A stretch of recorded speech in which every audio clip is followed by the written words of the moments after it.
Minority Leader, you may join the debate.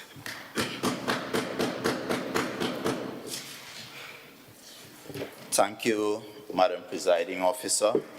Thank you for the opportunity to contribute to this debate, which seeks to establish what we are now learning will be called an electoral district development fund. Madam Presiding Officer, I don't know, but I came here with the impression that I would have received from the member for, I think it's New Grange, Bethel, a clear outline as to what this policy would be.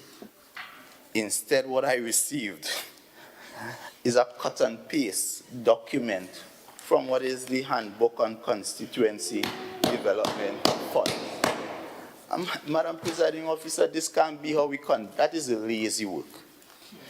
And I don't know if this administration isn't learning from their mistakes. A year after Tobagonians would have said it's the worst administration they have seen by a poll, by the civil net. You would think they would have come together, they would have learned, and this would have been the first step in indicating to Tobagonians that we understand what you were saying to us. The first thing is, who have you consulted? Who have you spoken to? Clearly not the residents in the electoral district of Darrow Spring Wim. Because I have not seen a call for a consultation. I have not seen a call for a conversation. I'm part of many of the groups in the WIM area, NGO, Sport Group Football, I'm the secretary. And none of these groups have been called to even get an idea as to what are your needs. And you know, I am reminded of the story of this little boy that had an issue, continued getting headaches.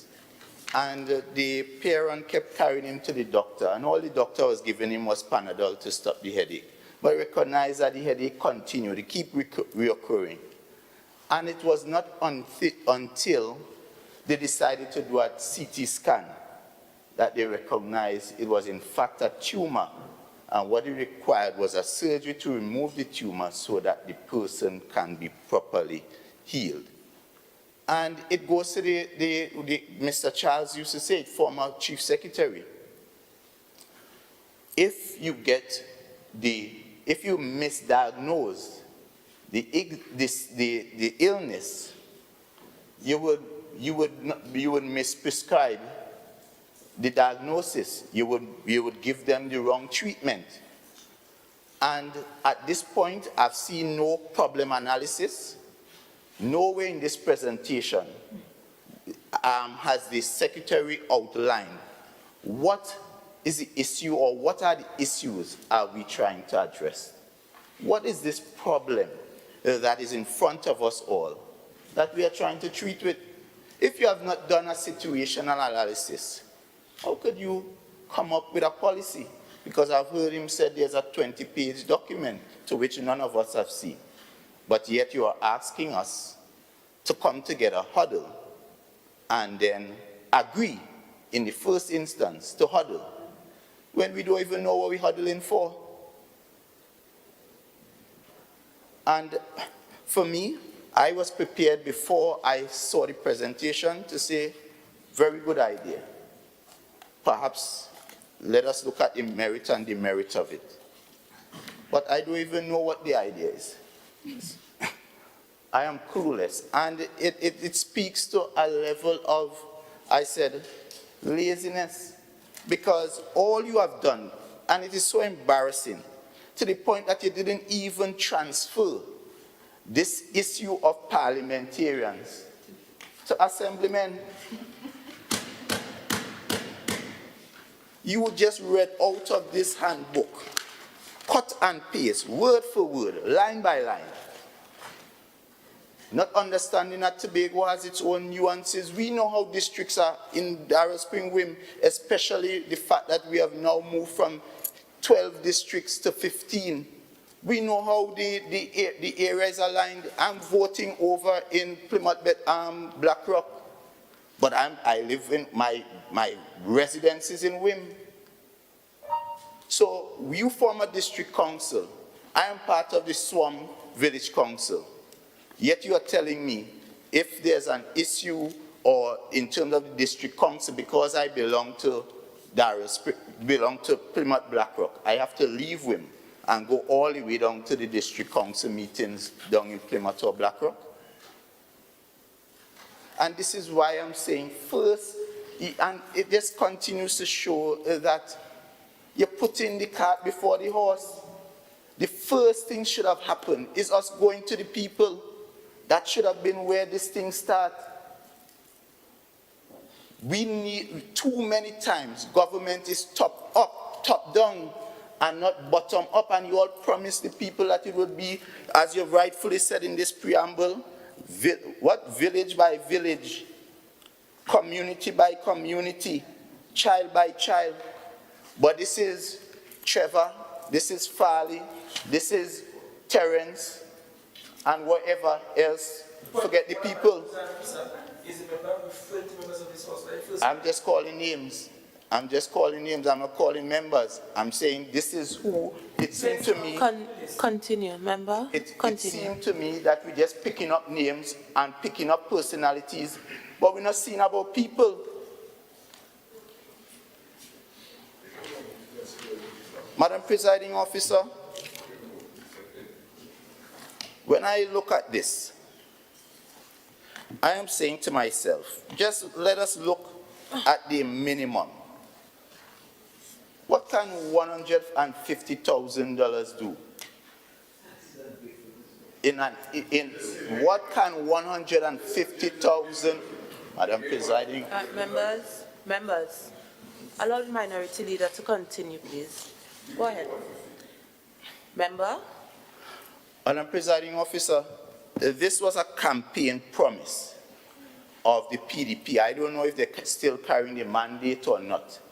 But the promise was $10 million for every electoral district. And here we are, whittling it down to $150,000. This reminds me of the ex gratia. We promised the people of Tobago ex gratia, and up to now they can't get it, and it was $10,000. Now we're hearing it's $500. Member? So this Member, please, continue. Madam, Go ahead, minority. Madam Presiding Officer, I recognize it as strategy of this administration. Every time I am talking to the people of Tobago and they recognize there are issues that resonate with the people of Tobago, they attempt to disturb me as to distract my presentation, but I will not lose focus, and I'm sure the people of Tobago, they are listening, because we saw it in the results of the poll. Madam Presiding Officer,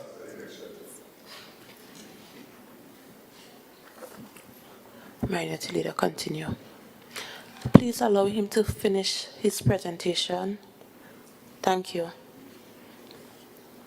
Madam Presiding Officer, I'm also concerned because when you look at what the countries that have adopted, because he's referred the Handbook on Constituency Development Fund, but one of the things I noticed carefully is that the countries that have adopted this Constituency Development Fund are countries that have a number of issues plaguing them, and you're not seeing so you're not seeing our developed countries with such a fund, but the countries, and I'll just like to list it out: Philippines, Bhutan, Solomon Islands, Kenya, Malawi, India, Pakistan. And what this document is saying is that in these countries, a fund like this is riddled with corruption. It is riddled with malfeasance. It is riddled with poor governance structures. And therefore, in an environment where we are seeing inflated costs, in an environment where we are seeing contracts being sold selected, in an environment where we are seeing... Member, please allow him to talk. Minority Leader, continue. Madam Presiding Officer, so when you consider all of this, you ask the question, do we have the capacity, do we have the framework, do we have the architecture to deal with such a fund? It may sound good in principle, but do we have the systems of governance to ensure transparency? Do we have the systems of governance to ensure that there won't be corruption? Because one of the things I'm seeing here as to why, when you do the diagnosis and why do you develop a fund like this, it is saying that a fund like this is developed to ensure project delivery in the face of ineffective and corrupt local government structures.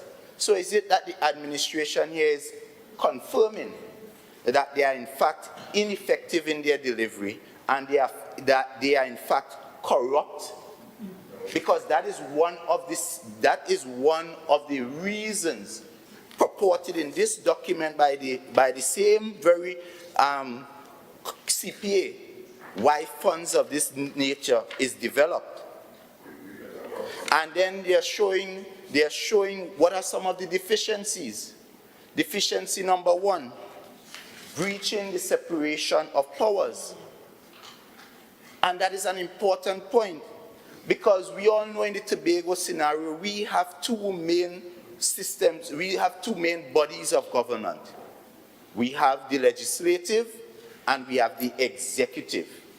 The legislative, we are all assemblymen and we have some councillors, but the purpose of a representative is to represent the issues affecting the man on the ground.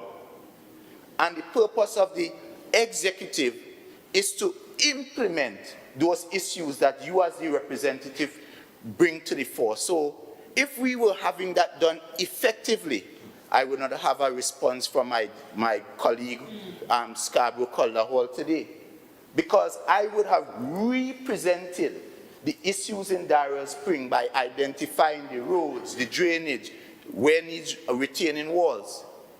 But yet the executive, who is the one to implement, is saying to me, basically, I didn't see that. And the question is, as the representative, given an executive that has that kind of position, what will happen with $150,000? Because you are now creating a heightened expectation by the electorate that all of a sudden, your assemblyman has the power to make things happen directly because he has an allocation. But in reality, $150,000 is a drop in the bucket. By the time that one, there's the road in Spring Trace, for instance. By the time you pay for 100 meters of road, you know, once we're going with the rates that we're paying right now to excavate under the current rates is $2,250. By the time you start to excavate alone, your $150,000 gone. And so the point being pointed out here is that how do we treat with this separation of powers? Because at the same time, one of the fundamental purpose of the legislature and the legislative arm is to provide oversight. And that is why your minority is the one chairing the Public Accounts Committee. What we are now going to do is jumble up everybody dealing with both implementation. So you're calling on is basically himself to himself. Because you're calling now, all of us, nobody now, all of us are implicated in the administering of this fund, but yet we also have to provide the oversight. And that is where this document, they have identified that is some of the challenges. And that is why I'm concerned, because when you look, it is countries that are underdeveloped, countries with weak systems that have adopted this kind of fund. And we are seeing the problems. And my thing is, as old people have said, we'll take bully faith to go and look for it in the night, where it could see in the day. And if we are seeing in these countries all these issues of accountability, of duality of roles emanating, then why are we going to pick up trouble? If we are seeing this document is saying this thing here, as good as it sounds, is very troublesome to implement. Another important consideration, which I'm not too sure, because if the member had really perused the document properly, actually in at least all the cases I've read, this fund would have been enshrined by law. So it was backed by law. It wasn't simply a come with a motion, you agree, and you go forward. This fund is actually is legislated by Parliament. So it tells you what you could do, what you can't do, and anybody who chooses to breach it will find themselves having to answer to the law. But if you create a policy, really and truly, as much as you create a policy does not have the same kind of teeth that a law would have. And therefore, we have to ask the question, whether we as a quasi-lawmaking body have the authority to implement this as a law. Not as a policy, but as a law.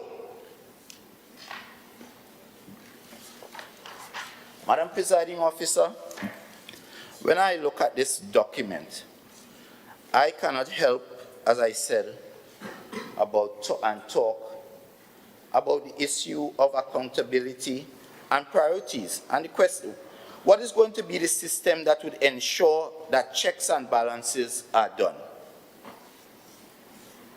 Who determines the priorities in the various communities? And that's why I asked, did we consult? Who determines? Does it put undue pressure on the representative, because now persons believe that you can in fact make wine out of water because you're giving me $150,000, and we know the politics does go.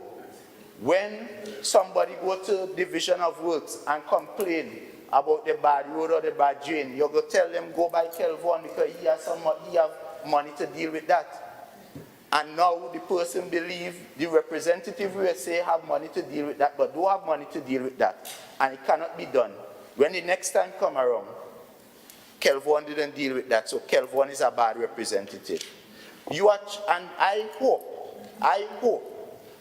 that this is not the intention of this administration, to abdicate itself from its responsibility to govern Tobago. Because I heard the Secretary also mention about what the fund is and what the fund is not, but with no detail as to tell us exactly what will apply and what would not apply. You said in one breath, you can't apply for some social services, but we don't know the limitation of that. You talk about bursary, but we know there's a financial assistance in the Division of Education. So what would differentiate that financial assistance from somebody coming to me and say, my daughter is in Jamaica, she needs help with her rent? How would this be administered? Who would administer it? Which division would administer this fund? Our office, we have a small facility that allows us to employ persons. We do not have persons with that kind of technical background to evaluate whether it might be a project or is a social worker to assess the needs of persons. So who will determine Or what would be the criteria used to assess who gets and who don't? What would be the criteria? Madam Presiding Officer, one of the fundamental things, you don't just bring policy for policy's sake or because this sounds to me like a populist thing. It's something if somebody on the street hear it, it may sound good. Because we all know people are starved to get things done in their district. And if persons believe that there's a system coming that would bring more goods and services to them, they will lap it up. They would appreciate it. But fundamentally, when money is being taken from the public's purse in a new way, you must demonstrate how it will be valuable and add value to the community. The mover of this motion has not convinced me in no real way how this would add value, how this would make the people in the community, how this 150,000 will make their lives better. How does this process allow the area representative to add value? Because in one breath, you are saying it would be under the directive of the area representative. But in another breath, you said it is not to be under the direct intervention of the area representative. So what is it? Is it that the area representative have control of the fund or he does not have control of the fund? You understand the confusion? And if I have a system where I would now have to go through another layer of bureaucracy, then that doesn't help me. Because Member, small reminder, you have 5 minutes. No problem. I could share briefly one example. I was in the retreat with the local government bodies over the weekend, and one of the challenges they have, because local government has to go through the bureaucracy of central government.